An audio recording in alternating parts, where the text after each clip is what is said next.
Hello, everyone. Thank you so much for joining me today. My name is Katie Nichols, and I work for Red Canary. And today I'll be talking to you about Advanced Persistent Threat, APTs, and specifically how I think our focus on APTs in this cyber threat intelligence and cybersecurity community has kind of ruined CTI. I know it's a bold statement, but hopefully at the end of this, you'll understand why I say that. And we'll go away with some lessons learned about how we can try to focus on the right things to produce the best actionable outcomes from cyber threat intelligence. A little bit about my background. As I said, I'm the director of intelligence, a company called Red Canary. If you're not familiar, we do managed detection and response. You might also know of us from our open source projects like Atomic Red Team that are a lot of fun. And me and my team, it's kind of my dream job. I get to look at a whole bunch of data about what adversaries are doing and then try to take that data and information and produce actionable intelligence that helps us protect our customers and protect the entire community. So tracking threats is what I love. I also teach for the SANS Institute, unsurprisingly, their cyber threat intelligence course. And relevant to this talk, my background, I've been in this community for over a decade now. I originally started out as a civilian in the US Department of Defense, focusing on cyber threat intelligence.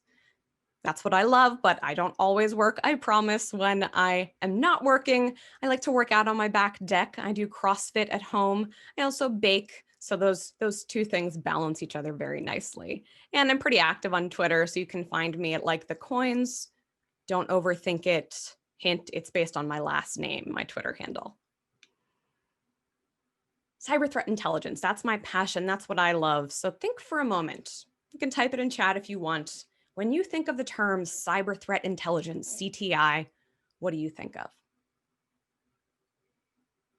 Give you a moment to think about that. Most people have a few different responses, but one of the most common one is people think of state-sponsored threats, advanced persistent threats like China, like Iran or Russia or North Korea, or depending where you are in the world, United States or Five Eyes countries. Cyber threat intelligence is a pretty big field, but I'm going to guess that at least one of you wrote APTs because I primed you with the title of my talk, or something that you thought of was related to state-sponsored threats. That's what so many people love when they think of when they think of CTI. What is cyber threat intelligence actually? Well, there are a few different definitions, but I love this one from my friend Sergio Caltagirone. Talks about a few key points with cyber threat intelligence. First off, it's actionable. If something isn't actionable, it's not intelligence. About adversaries and their activities. And then the last part of this decision making, that is so key. The outcome, this actionable knowledge, should enable defenders and decision makers to make decisions, whether it's on what techniques you should cover, where in your network you should prioritize. That's what cyber threat intelligence is, all about enabling defenders to make decisions. You will notice, even though, maybe APTs were one of the first things you thought of when I mentioned CTI, nowhere in this definition, or necessarily any definition I've seen, is APT mentioned. It can be part of CTI, but it is not the key point of CTI. This idea of APTs, you've almost certainly heard it if you're at this conference. What is this term? Where did it come from? And a few years ago, I started getting curious about this myself. We hear it all the time in blog posts, media reports, APT, APT. Well, where did it come from? I started digging a little bit, and luckily in the fall, Colonel or Dr. Greg Rattray came out with this tweet that Richard Baitlick, another respected member of our community, had alluded to before. And Colonel Rattray came out and said, "It was me. I coined this term back in 2007. And like any good intel analyst, I trust him. He's a doctor, he's a colonel, respected person in this community. But I asked around, asked some people who were around the Air Force at that time, and they all said, yeah, that seems right. That jives with us. And there's a link at the bottom of the slide that'll be available to you. You can go check out and hear him talk about the advent of this term and why it started to be used. And really, the way it was used initially was that the Air Force and the DoD needed to talk to private sector companies in the defense industrial base about some targeting from Chinese groups, suspected state-sponsored groups, and they needed a term to communicate about those adversaries. And so that's where, based on multiple sources that I found I think are reliable, that's where this term APT comes from, the need to communicate about state-sponsored adversaries. What we've seen is over the years, this term has grown and continued to be used. Initially, it was just in DoD circles, then, in the defense industrial base, and then in the broader public as well. 2007, kind of the early creation of that term. 2009, there was a really interesting operation known as Operation Aurora or Operation Shady Rat that I think was significant in the kind of progression of this term, because this was one of the first times that the general public became aware of state-sponsored threats being a thing. I have on the slide a Vanity Fair article that talked about Enter the Cyber Dragon. This was a series of suspected Chinese state-sponsored intrusions. And to the use of the term APT around this same operation, the New York Times actually had a piece in which they discussed the newfangled advanced persistent threats, which was kind of funny, but it tells us that in this 2007-2009 timeframe, this term APT was relatively new, at least to the general public.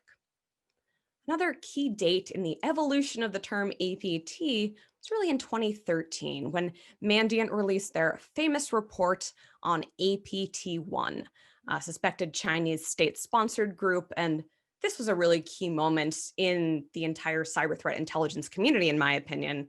Excellent report from Mandiant that you should still go back and read. And this is important, of course, because the group was named APT-1. So Mandiant chose for their group naming many ways to name groups, which I don't have time to talk about today.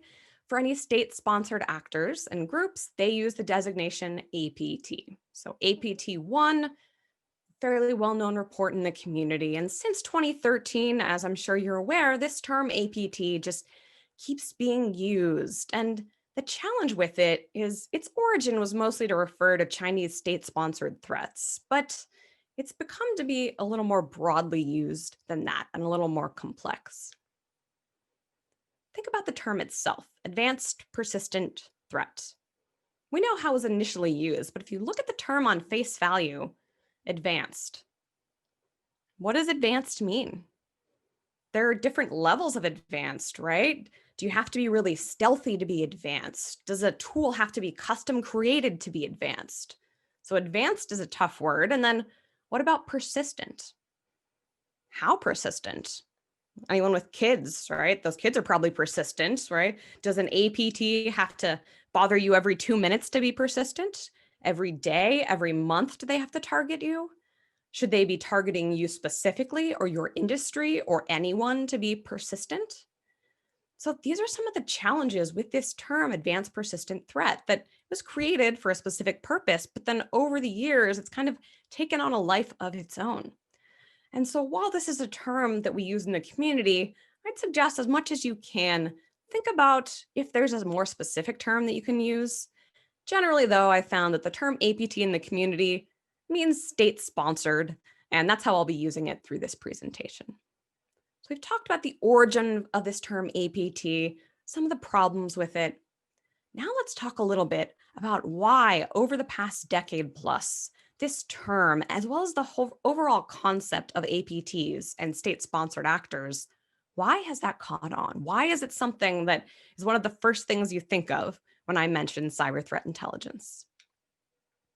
The first one, fear, uncertainty, and doubt. Think of the hacker in a hoodie, or this image for any Harry Potter fans might make you think of Dementors, but this kind of imagery is so common in our community. This idea that we should fear adversaries, we should be uncertain, we should doubt our defenses. And that's fair. I respect adversaries. I think we need to treat them appropriately. But to me, spreading fear without any solutions or actions is something that we need to get away from in this community. And I think that this spreading of FUD, as I call it, fear, uncertainty, and doubt, has been one of the reasons why APTs have caught on as such a hot topic in this community, because people are scared. And rightly so, we should have a level of respect and fear, perhaps, for our adversaries of getting compromised by them. But again, being scared without taking action, that's not useful. And so many of us are guilty of this, right? In our conversations, in social media, in reporting, in blog posts. I would just encourage us all to think very carefully about, are we ever spreading fear, uncertainty, and doubt without giving actions or solutions? I think that's one of the reasons why APTs have caught on so much over the past decade plus. The next reason relates to cognitive biases. This is a topic that I love because any intelligence analyst has to be aware of these cognitive biases, how our brains trick us. And one of these biases is probability bias. So if anyone's played roulette or been to Vegas or ever gambled, think of that moment before the roulette wheel starts spinning. And maybe even if you've read a book about the odds in Vegas of roulette and you know your odds are terrible, you still want to believe, right? As humans, we want to believe. We want to believe we're going to win. We are bad at estimating probabilities. That's the idea of probability bias. And this plays in with APTs as well. We are inherently not great at figuring out, okay, how common are APTs really in our environment, in our industry, in this community? Because of these various cognitive biases we have, right, including that fear, uncertainty, and doubt, if I read a story about an advanced persistent threat, a state-sponsored adversary that's really advanced using these techniques, you're going to get scared and your brain might start to overestimate how likely it is that that threat will affect you. So that's another key reason why APTs, I think, are so persistent in our brains, to use that word, is the idea of probability bias, and that as humans, we are not good at estimating likelihood. The next reason, think of, spy versus spy, the sneaky person in the bushes with the fedora. Let's be honest, espionage is kind of sexy. It's kind of exciting to think about, ooh, we're going to catch people spying. And especially for me or anyone from a counterintelligence or intelligence background, you feel like this is the stuff that we have to care about, the espionage.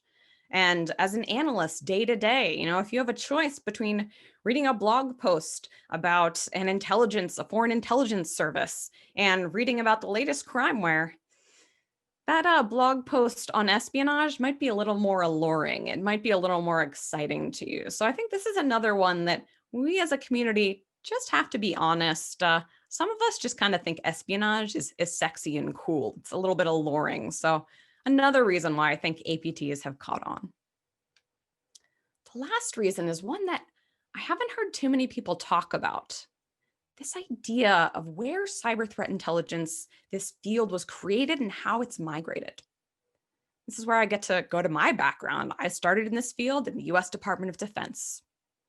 You can bet for the US government, cyber espionage is a key thing we need to worry about. Is it Russia? Is it China coming after us? That is really important. Advanced persistent threats, that's the origin of the term in the Air Force by Colonel Rattray. It's important to focus on state-sponsored threats in the government. What's happened over the years, well, myself, like many others, right? I moved on in my career. I decided to come to the private sector, which is fun and has new challenges. Many other people from government and military did the same. For example, a name you might know, Kevin Mandia of Mandiant. He was previously in the Air Force, if you check out his bio. A lot of the people who you think of as cyber threat intelligence, foundational minds in this field, in this industry, folks like Sergio Caltagirone, who wrote the Diamond Model paper. A lot of these people were in the US government and military. And why this matters when I'm talking about APTs is that as myself and others kind of migrated from government to the private sector, whether it was Kevin creating Mandiant or other folks like Dmitry Alperovich creating their own companies like CrowdStrike, we've taken our thoughts and our biases from the public sector, from the government, to the private sector. And I think that has actually contributed to why the cybersecurity community overall feels like advanced persistent threats, these state-sponsored threats, are so important. Because a lot of that thinking and the foundations of CTI, many of those are in government sectors. Now we've talked about what APT is, what that term is, where it came from, and why I think it's so pervasive. But so what? Why does that even matter? Why is that harmful? What's the point of my talk title? Well, how is this harming us in CTI? A couple reasons. If our brains are so focused on advanced persistent threats, we can get distracted. We can overlook other threats that might be more pressing to our environments. Some analysts, some teams will be divided out. You work on Russia, you work on China, you work on North Korea, you work on crimeware. Well, what if crimeware is the most prevalent threat in an organization? There's only one analyst allocated to it, but 3 to other state-sponsored threats. That misallocation of resources can be a really challenging piece to deal with, especially for leadership. And this is one of the reasons why we have to really be careful and think about maybe we're focusing a little too much on this idea of APTs. And the other thing that happens, many analysts can probably speak to this. I know it's happened to me. You're working on an investigation, an intrusion, you're deep into it, and then something comes out about an advanced persistent threat, a blog post from someone, a tweet, and your time gets distracted. Maybe that new information is the most important thing to worry about, but maybe what you were already working on was more important. And so this idea that maybe APTs aren't always the most important threat, very important for us to remember. Let's take a look at some actual evidence. Because as I mentioned, our cognitive biases make us think, okay, because of this fear, uncertainty, and doubt, we feel like maybe APTs are really prevalent. What does some data tell us? Realizing that no data is perfect. First off, this is a top 10 list from my team at Red Canary. Basically, we go through the telemetry we bring in through our customers and our partners, and we try to figure out, okay, what threats do we see? We wrapped up all of those. And for 2020, here are the top 10 threats that we saw. We'll be releasing much more about these threats in our upcoming threat detection report, so keep an eye out for that. Take a look here at this third column. Any of these threats, are they exclusive to state-sponsored actors or APTs? And the answer for each of these threats, you see we have one group, mostly malware families. No, none of these top 10 threats that my team tracks are only used by state-sponsored adversaries. Of course, some of them take Cobalt Strike. We know that that's a tool that state-sponsored adversaries have used, criminally focused adversaries have used, a lot of different adversaries have used. But the key takeaway that I get from looking at this data set of our top 10 threats is that if APTs were the most important thing, I would expect to see at least 1 or 2 state-sponsored groups up there, or maybe some of the malware that we know is custom to state-sponsored groups. But based on our data set, that's not what we're seeing. We're seeing that a lot of it is the run-of-the-mill crimeware type stuff or tools and malware that are used by many different adversaries like Cobalt Strike or Mimikatz. Of course, the other thing to remember, all data has limitations. My team doesn't try to attribute to state-sponsored threats. We don't try to attribute to countries. So, okay, maybe our data set is limited. We have a different focus. So let's compare to what other people see. None of us have all the data. So in this community, we need to really combine our efforts and our visibility. So take this diagram from CrowdStrike Overwatch. They were kind enough to share this and give me permission to use it. And of course, CrowdStrike, they do quite a bit of attribution to state-sponsored threats. So this diagram breaks down 3 main categories. And these are interactive intrusions that they were able to say they were fairly confident that they were malicious. First category you see up here in the light gray, and in this last quarter of 2020, it looks like roughly half of those intrusions they investigated were e-crime. This dark gray here, these were unattributed intrusions that they had high confidence were malicious, but just weren't able to attribute with high confidence, which topic for another day, attribution is hard. But then you see down here in red, these are the targeted intrusions that they were able to associate and attribute. And so what this tells us, again, no data set is perfect, but what it tells us is that for the fourth quarter of 2020, the CrowdStrike Overwatch team, the bulk of the intrusions that they saw were either attributed to e-crime or unattributed. And that's even a group that works to identify state-sponsored threats day to day. So again, no data set's perfect, but we're starting to, as we piece together these sets, get a clearer picture that perhaps state-sponsored threats are not the most prevalent things that a lot of organizations are seeing. Another source, Verizon released a cyber espionage report, and they tracked what they call breach patterns. Again, taking a look here, web applications, miscellaneous errors, crimeware were pretty prevalent. If you compare crimeware, that was 10% of breach patterns versus cyber espionage at 3%. Again, this isn't saying, well, we know always crimeware is more prevalent than cyber espionage. There are challenges because espionage should be a little more stealthy, but we would expect to see, maybe this would be a little higher, or at least we can say 10% of what we saw was crimeware. 31% were involved web applications. So those things matter too.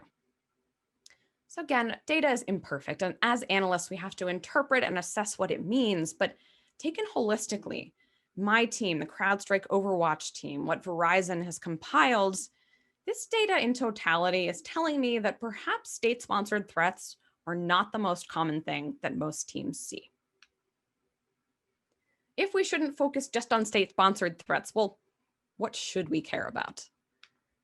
First one, I mentioned it, boring old crimeware. Another report on Emotet. They're back again. Very common thing that analysts say. And I think that, in late 2020, analysts started to come around to this idea that maybe we need to take a look at boring old crimeware.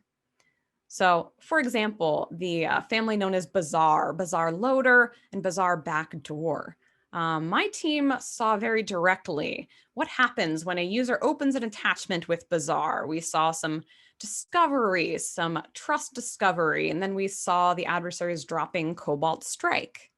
And based on cyber threat intelligence from other intrusions we've seen and others have seen, we knew that we had to move quickly as they moved laterally through this network, because otherwise, almost certainly ransomware was going to follow.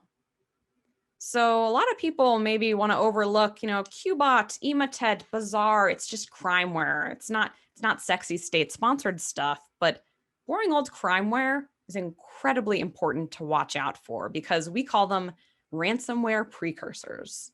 And a lot of this boring old crimeware, if it doesn't deliver ransomware, it will often deliver some other second stage payload that steals data. So don't overlook the boring old crimeware. Next one, right, leading up, as I said, Bazaar, ultimately, we've seen lead to Ryuk ransomware. We have seen a huge rise in ransomware over 2020, and I do not expect that to change in 2021. This diagram is from my friend Alan Liska, who takes together public reporting on ransomware attacks. This one shows us state and local governments, and you can see a pretty steady increase just based on public reporting of ransomware against these governments. But sources all over are seeing the same thing. My team has as well. Ransomware is here to stay. And that's one of those threats that if you find yourself getting completely distracted by state-sponsored threats, this is one you might overlook. Got to take ransomware seriously. So ransomware is a pressing threat, but what about this threat, business email compromise? Take a look at these figures. This was from 2019, but I don't expect the FBI's numbers from 2020 will be any different. For $1 for ransomware, right? $8.9 million of loss that was reported to the FBI in 2019. Business email compromise caused 1.7 billion in 2019 of losses. That is a lot more. My friend actually double checked that I had these numbers right. Business email compromise. This is where an adversary might email someone and try to trick them into wiring money. My CEO might say, Katie, I need money. I'm overseas. Wire money. And this is a threat that as cybersecurity professionals, we cannot afford to overlook, right? We can't get distracted by just APTs because the losses here are huge. And I think BEC, the challenge is, it's not just a cybersecurity challenge, it's also a process challenge. But this is a threat that we cannot afford to overlook as a community. Another thing I often hear from people as we talk about APTs is this idea that Well, advanced is that first word, advanced. So they must use really advanced techniques. Let's take a look and kind of unfurl that a little bit in this section using my former team MITRE ATT&CK's framework. MITRE ATT&CK, of course, is a framework of different adversary behaviors. And what I've done here is I've used the Attack Navigator, an open source tool, to just create what's called a layer, this matrix here. And I just went through, and based on information that MITRE's mapped, I said, let me select the APT groups, the groups that are suspected to be state-sponsored or known to be motivated by espionage. So I went through and I just selected those groups, a lot of the APTs from FireEye and others. And I said, let's color those techniques that they use red. Okay. Next one, I went through and I said groups like Fin7, financially motivated, criminally motivated groups. Let me select those groups and the techniques that they use. Let's color those blue. Can probably guess what comes next. Red plus blue equals purple. So in purple, what we have in this matrix are the techniques that we've seen used by both state-sponsored APT actors and financially or criminally motivated actors. And of course, this is a limited approach. This is a limited methodology. It's not everything that every group has ever done, but based on the evidence that we have, you can see there are a lot of purple techniques. And what that says is, and this is consistent with what my team sees day to day, there's a lot of use by adversaries of encoded PowerShell. Doesn't matter if they're state-sponsored or they're criminally sponsored, they use encoded PowerShell. A lot of these techniques are used by adversaries regardless of motivation. So that's another kind of myth I wanted to bust around APTs. There are some techniques that are particularly advanced and exclusive to state-sponsored actors, but a lot of what adversaries are doing, lots of adversaries are doing them regardless of their motivation. Here's an example of that, in fact. This was over the summer. The Australian government came out and talked about a series of intrusions they called the copy-paste compromises. And right here in this snippet from their report, you can see they called it the copy-paste compromises because the adversaries used tools copied almost identically from open source. Think back to that point I made earlier on what advanced is. Is copying from open source tools really advanced? Maybe, maybe not, but this is a sophisticated state-based actor. So you can start to see an example of what I said, advanced persistent threats, they don't always have to use advanced tools. And a lot of adversaries are using the same kind of tooling and techniques, such as those behind these copy-paste compromises.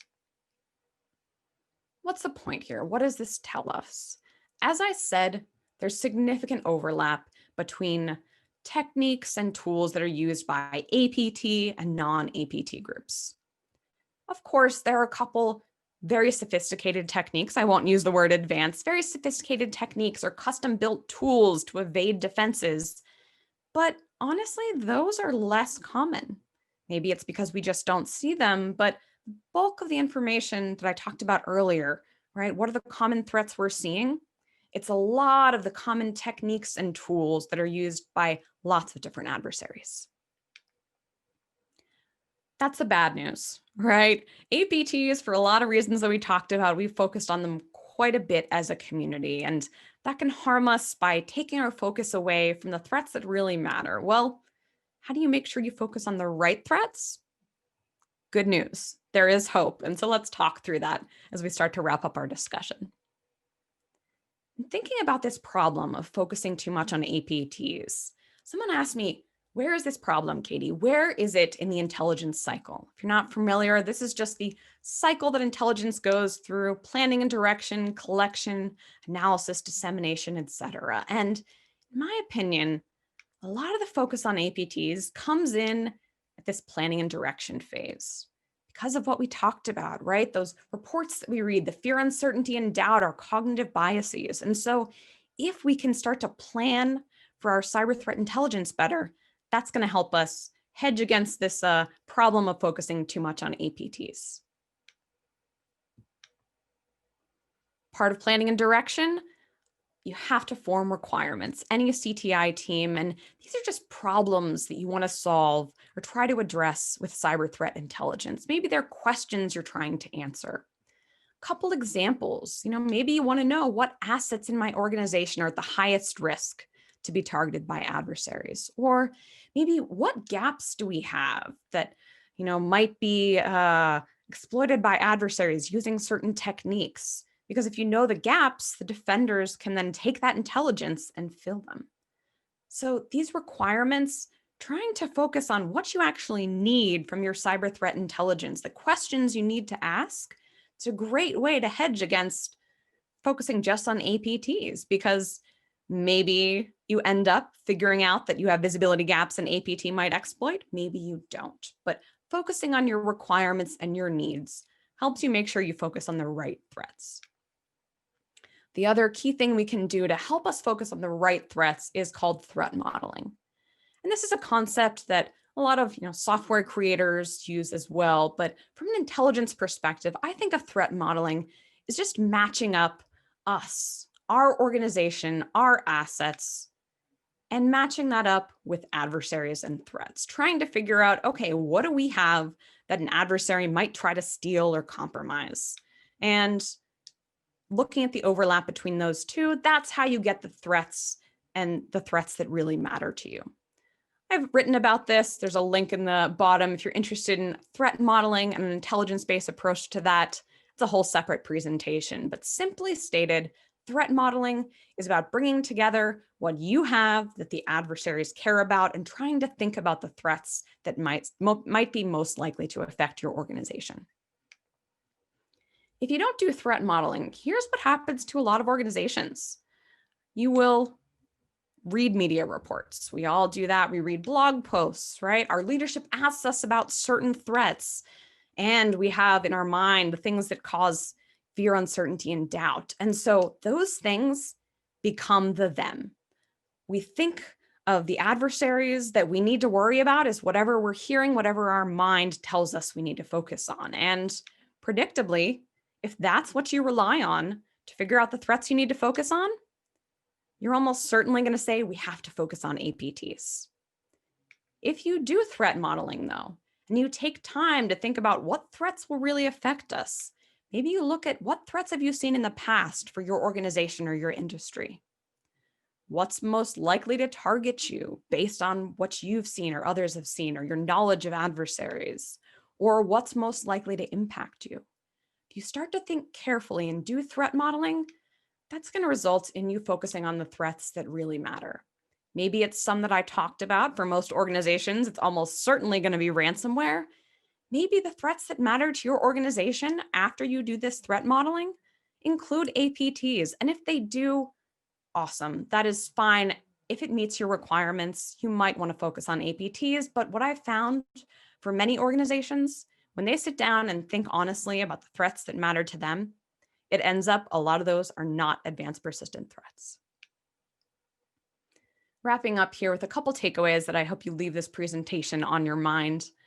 First off, we talked about that term APT. Colonel Rattray created it. It's really evolved over time, and generally people use it to mean state-sponsored threats, but it can be problematic. And so I'd urge you to think about, do you use that term, or are there other more precise terms that you could use?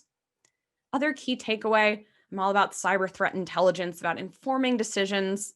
Remember, CTI is not all about advanced persistent threats. The point is to inform better security decision-making. Next one, it can be really harmful to organizations if you focus too much on APTs.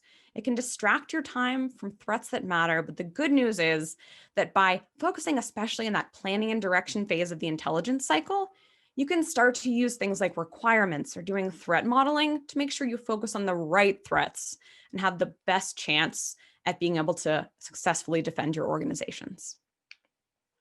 You've got some homework. I know it's easy to listen to a presentation. It's harder to action that. So your action items today or this week, maybe just have an honest conversation with your team. How do we figure out what threats we choose to focus on, right? Are we just thinking it's APTs? Do we have any kind of methodology? And if you don't have a methodology, maybe next month, start to build out some requirements, a basic requirements list. build out some kind of a threat model. And that's going to take time to do. It's not an easy task. So maybe a good goal within a year, start to prioritize the threats that matter based on your requirements and your threat model, which will be a never-ending journey that you'll have to face as a challenge for your organization. And with that, thank you all so much for joining me.